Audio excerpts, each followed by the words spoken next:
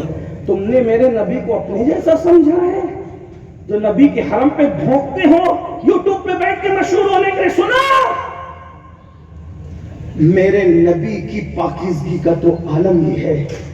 اللہ کے رسول نالین پہنتے ہیں، اس نالین کے اوپر، نالین پر، نالین کس کو کہتے ہیں؟ جہاں تک بات پہنچانا چاہ رہا ہوں، نالین کا مطلب سمجھانا ضروری ہے۔ حضور کے جوتوں کو ہم ادب کے ساتھ نالین شریف کہتے ہیں، اور اس کی شان یہ ہے جو سر پہ رکھنے کو مل جائے نالے پاک حضور تو پھر کہیں گے کہ ہاں تاجدار ہم بھی ہیں۔ اور علامہ جامی کہتے ہیں جو سوئے من گزر آری منے مسکیز ناداری فدائے نقش نالینت، فدائے نقش نالینت، فدائے نقش نالینت کنم جا یا رسول اللہ۔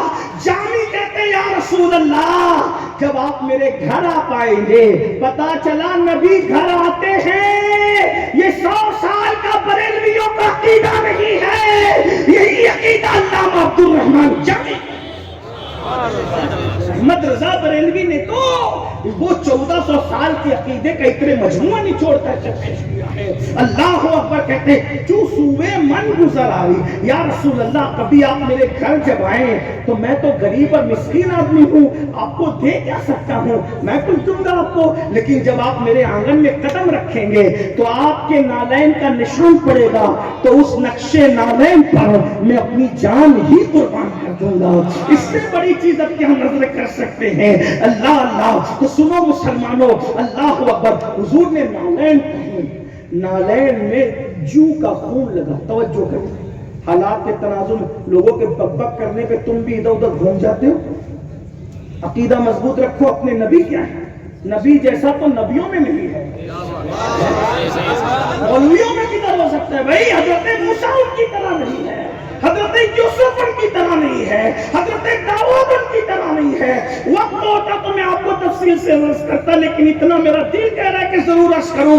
حضرت موسیٰ اور وہ دونوں اس لیے برابر نہیں ہے کہ موسیٰ کو بھی معراج ہوتی ہے اور میرے آقا کو بھی معراج ہوتی ہے، دونوں کی معراج برابر برابر نہیں ہوتی۔ دیکھو دونوں میں، اب حضرت موسیٰ کا عقیدہ بات کروں تو پھر یہاں کون آ کے بات کر سکتا ہے، کون ان کی برابری کر سکتا ہے؟ حضرت موسیٰ کی معراج یہ توجہ ہے، کو عرض کروں میں آپ کے سامنے نا، نبی کو گالیاں دی جا رہی ہے، ہم جس کا کھاتے اس کا گانا ضروری ہے، ہم وہ لوگ نہیں ہیں کہ ابا کو کوئی گالی دے تو آستین چڑھے اور نبی کو گالی دی جائے تو کہا صبر کرو۔ یہ نامردی ہمارے اندر نہیں ہے، کیونکہ ہم احمد رضا کے ماننے والے ہیں، اور اس نے کہا ہے دل کے رضا ہے خنجر خوخار برقبار، آدھا سے کہہ دو خیر بنائے مشرق میں۔ نعرہ تکبیر، نعرہ رسالت، مسلک اعلیٰ حضرت۔ مار پیٹ کی بات نہیں کرتے، قانون توڑنے کی بات نہیں کرتے، جنگ و جدال کی بات نہیں کرتے، لیکن اتنا تو ضرور کہتے ہیں کہ کم سے کم ٹکڑوں کا حق اتنا تو ہے کہ حضور کو جنہوں نے گالیاں دی ان کو تو زبان سے جواب تو دے سکتے ہو، ان کی عظمت تو بول سکتے ہو نا۔ سنیو تمہاری غیرت کہاں مر گئی؟ اتنا نہیں کر سکتے تھے کہ اگر کسی نے گالی دی تو کہا چلو ایک جلسہ حضور کی تعریف کا وقت، وہ ایک گالی دے گا ہم ہر محلے میں ایک جلسہ رکھیں گے اور کرنا کچھ نہیں ہے، بس نبی کی تعریف کرنا، اس سے بڑا جواب کیا ہے؟ لیکن میں معافی کے ساتھ مکرانا والوں، اللہ کی قسم کوئی پیر میرے ٹارگٹ میں ٹارگٹ کر کے تقریر کرنے کو حرام سمجھتا نہیں کرتا، لیکن تمہارے پیر کی اگر ایسی بات کہی گئی ہوتی جو یوٹیوب پہ کہی گئی ہے، ایک آوارہ ناپاک اور نکاح سے پہلے کی پیدائش نے جو گالیاں نبی کو سیدہ کو دی ہے، اگر وہی محلے کا کوئی جوان تمہارے پیر کو دیتا تو تم کتنا ہنگامہ مچاتے؟ تمہارے کانوں پہ چور نہیں رینگ رہی ہے؟ کوئی ہوش بھی ہے؟ جو قوم اپنے نبی سے اتنی غافل ہو جائے، کہتے جس کا کھاتے ہیں اس کا گاتے ہیں، کس کا کھا رہے ہو؟ تم بھی نبی کا کھا رہے ہو، تمہارے باپ دادا نے بھی نبی کا کھایا ہے، تمہارے پیروں نے بھی نبی کا کھایا ہے، اور تمہاری نسلیں بھی نبی کا کھایا ہے۔ ہمارے دادا مسلم تو ہمیں سبق دیا ہے کہ کھاتے ہیں تیرے در کا، پیتے ہیں تیرے در کا، پانی ہے تیرا پانی، دانا ہے تیرا دانا، سب تو انہی کا ہے۔ جواب دینے کے لیے جلسہ کرنے تمہارے پاس ٹائم نہیں. اور میں تو کہتا ہوں اس سے اچھا جواب کیا ہوگا سنیوں گالیوں کا کہ بیٹے کی ختنہ ہو تو ڈی جے نہیں لگے گا, نبی کی عظمت کا جلسہ ہوگا.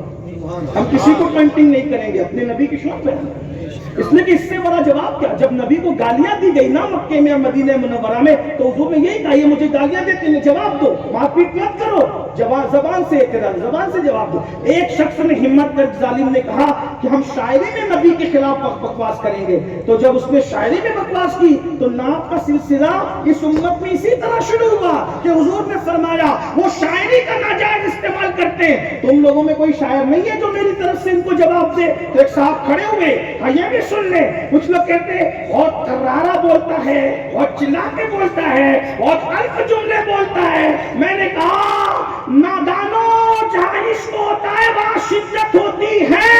والذین آمنوا اشد حبا للہ, اللہ جب حب کی بات کرتا ہے تو وہ بھی اشدو کہتا ہے. اشدو ہونا چاہیے عشق میں, جہاں عشق میں اشدو نہیں ہے وہاں نامردی ہے. تو آپ کہتے ہیں بہت کڑک بولتے ہیں یہ لوگ, ایسا کرتے. میں نے کہا کسی سے عشق کیا ہوتا تو احساس ہوتا کہ عاشق کتنا غیرت مند ہوتا ہے. تو جب ایک صاحب کھڑے ہوئے اور کھڑے ہو کر کے انہوں نے نرم نرم جواب دیا تو حضور نے کہا تو بڑا نرم نرم بولتا, تو کیسے؟ اس کا مطلب نبی کے دشمنوں کو سخت بولنا یہ رحمت للعالمین کی پھر بات کیا ہوگی بھائی؟ تم آپا کی طرح بولتے رہو, یہ سنے کلیت نہیں چلے گی. دیور احمد رضا کا ہوگا, دشمن احمد پہ شدت کیجئے, مرشدوں کی کیا مرافت کیجئے, غیظ میں جل جائیں بے دینوں کے دل, یا رسول اللہ کی رسلت کیجئے. شیر پہ ٹھہرے جس میں تعظیم حبیب, اس برے مذہب پہ لعنت کیجئے. کیجئے چرچا انہی کا صبح و شام, جانے کافی پر قیامت, ان کا چرچا ہی قیامت ہے ان پر. بیٹے کا ختنہ ہو ڈی جے نہیں بجے گا, عظمت رسول پہ بیان. بیٹی کی شادی ہو ناچ نہیں ہوگا نچنیوں کا, عظمت رسول پہ بیان. باپ کی میت ہو تکیے لگا کر بیڑی پیتے نہیں بیٹھیں گے, نبی کی عظمت پر بیان. تعریف مصطفیٰ میں بیان ہوگا, عظمت رسالت میں بیان ہوگا. اور جو نبی کی عظمت بیان کرنا جانتا اسی کو بلاؤ. ورنہ جنہیں فضائل رسالت یاد نہیں ہے, ہمارا ان سے کوئی تعلق نہیں. تمہارے باپ کی محفل ہے, نبی کی محفل میں بھی اپنے پیر کو گھسیٹتے ہو, تمہیں شرم نہیں آتی؟ میں تو یہی کہتا ہوں جتنا تذکرہ تم نے باپ دادا برادری اور پیروں کا کیا ہے اتنا تذکرہ اپنے نبی کا کرتے. کسی کو نبی کو گالی دینے کی ہمت ورنہ تم نے کھایا نبی کا ہے اور سب کچھ. میں پھر اللہ کی قسم اٹھا کے کہہ رہا ہوں, لا الہ الا اللہ, کوئی پیر میرے لیے ٹارگٹ نہیں ہے, لیکن اتنا ضرور کہوں گا کہ ہم امام احمد رضا کے فکر کے حامل ہیں. میرے رضا نے ہمیں یہی سکھایا, اٹھو تو ذکر رسول, بیٹھو تو کرو بھائی. اپنے ابا دادا کا جلسہ ان کا رکھو, کرو ان کا ذکر. جب ذکر نبی کی محفل ہے تو ذکر نبی کہنے مولانا جوہر نے کہا تھا نا کہ دنیا میں احترام کے قابل ہیں جتنے لوگ, میں سب کو مانتا ہوں, منکر نہیں ہوں, میں سب کو مانتا ہوں, مگر مصطفیٰ کے بعد سب کو مانتا ہوں, سب کو مانتا ہوں. پڑیا نہ باندھنا میرے جانے کے بعد, میں سب کو مانتا ہوں مگر مصطفیٰ کے بعد. سب سے پہلے حضور ہیں, سب سے پہلے حضور کا ذکر ہوگا, سب سے پہلے ان کے ڈنکے بجیں گے. اور پھر کس طرح جب ایک صاحب کو بٹھا دیا تھا, تم بیٹھو تم تھوڑا نرم بات کرو, تو پھر کھڑے ہو گئے کون؟ حسان بن ثابت. سبحان اللہ, آپ نے کہا اس کا مطلب سمجھے, لیکن حسان کے نام پر جتنی شدت سے سبحان اللہ آنا چاہیے پھر وہ آنا چاہیے خراج عقیدت کے لیے. کس کا نام ہے؟ حسان بن ثابت. 1,24,000 صحابہ, سب کے نام بھی نہیں پتا, لیکن کچھ ایسے ہیں کہ جن کے نام کے بلا مبالغہ لاکھوں مسلمانوں نے نام رکھے ہوئے ہیں, ان میں ایک حسان بھی ہے. کس وجہ سے یہ حسان ہے؟ پھر حسان بن ثابت نے جو جواب دیا ہے پڑھیے ان کے قصائد، لیکن جو تعریف کی ہے وہ 4 مصرے بار بار پڑھے جاتے ہیں۔ وَأَحْسَنُ مِنْكَ لَمْ تَرَ قَطُّ عَيْنِي۔ وہ یہ جواب آیا تھا، یہ جواب آیا تھا جب حضور پہ عیب لگائے گئے تو یہ عیب کا جواب تھا۔ کیا تھا سنیے، وَأَحْسَنُ مِنْكَ لَمْ تَرَ قَطُّ عَيْنِي۔ اگر آپ تھک گئے تو میں اس کے آگے کا مصرع نہیں پڑھ سکتا، لیکن اگر آپ نہیں تھکے ہیں، وَأَحْسَنُ مِنْكَ لَمْ تَرَ قَطُّ عَيْنِي وَأَجْمَلُ مِنْكَ لَمْ تَلِدِ النِّسَاءُ خُلِقْتَ مُبَرَّأً مِنْ كُلِّ عَيْبٍ كَأَنَّكَ قَدْ خُلِقْتَ كَمَا تَشَاءُ۔ حضور آپ جیسا میری آنکھوں نے حسن والا نہیں دیکھا۔ ارے آنکھیں کیا دیکھتی، آپ جیسا حسن والا کسی ماں نے پیدا ہی نہیں کیا۔ عمر سے ظالم نے عیب لگائے تھے، کہا اللہ نے آپ کو ہر عیب سے پاک پیدا کیا اور آپ جیسا بننا چاہتے تھے، جیسا بننا چاہتے تھے۔ سہارنپور کی توحید پر تو بجلیاں گرا دی، 1400 سال پہلے گرائی۔ کیا کہا، آپ جیسا بننا غور کریں۔ نہیں میں اس پہ بات کر سکتا ہوں تو میں کر لوں بات۔ اگر آپ جیسا بننا، آپ جیسا بننا، آپ جیسا بننا چاہتے تھے، آپ جیسا بننا چاہتے تھے، آپ جیسا بننا چاہتے تھے، بننے سے پہلے کس کی چاہت ہوتی ہے؟ نہیں سمجھے، جملہ زائد کیا آپ نے، نہیں کوئی بات نہیں۔ بننے سے پہلے پوچھو علامہ سے، پوچھو مولانا سے، پوچھو امام الخطبہ سے، ہے بننے سے پہلے کی کچھ روداد یاد؟ بننے سے پہلے کیا تھے پتہ ہے؟ کچھ معلوم ہے؟ حسان بن ثابت کا عقیدہ ہے آپ جیسا بننا چاہتے تھے، یعنی جب آپ بنے نہیں تھے تو آپ کو پوچھ کے بنایا کہ تمہیں بناؤں کیسے۔ بننے سے پہلے جس سے محبوبانہ مشورہ کیا جائے کہ تمہیں بناؤں کیسے، جیسا گن حلق کانکا کی قید ہے، یہی حسن ہے حضرت حسان کی توحید۔ کانکا کی قید ہے، حسان توحید رسالت بیان کر رہے ہیں، لیکن کان نکا کے ساتھ اس سے بتا رہے ہیں کہ نعت بیان کرنا تلوار کی دھار پہ چلنے کے بعد نہیں، اسی لیے تو کان نکا کہا نا۔ جن کی نظر کان نکا پہ نہیں ہے تو ان کو اینکا لگانا پڑتا ہے۔